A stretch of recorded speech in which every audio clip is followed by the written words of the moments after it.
As a species, we are aiming to better ourselves, and we have done so in the last 100 years using technology. And technology is going to go to many interesting places, and I think one of those will be superpowers.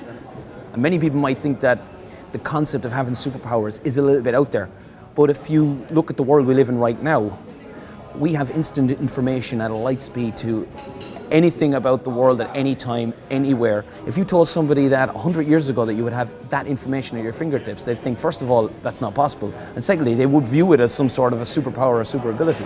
This amazing stranger from the planet Krypton, the Man of Steel, Superman. That's the whole idea, I think, of media. What it can do is that it can be another form of inspiration. If you see something that doesn't exist, the question is, can it exist? And if it can exist, can I make it happen? Can I be the person who creates it? And I think that's, as a scientist, we ask ourselves that question every single day. There are many people out there on YouTube building prototypes of elements of the Iron Man suit. I would stop short of saying they're visionaries, but they have been inspired by the film. And it has inspired me because I've looked at the films and looked at real science and what it's doing right now, fundamental science and the current scientific research, and merged them. So there's a technique out there at the moment which is getting a lot of coverage.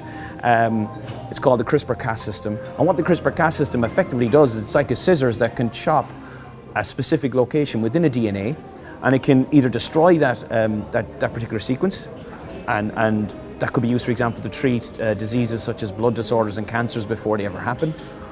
Or you could use it to cut out a particular gene and insert a brand new one in its place.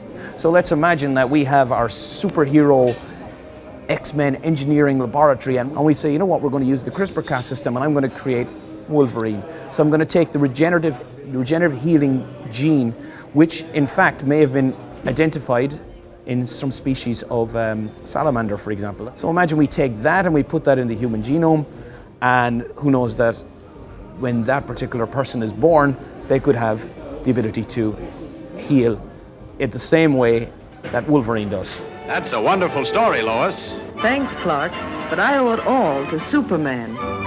Think big, sky's the limit, because what will happen if you set the bar ridiculously high, you'll do things in between that you never thought you'd ever do.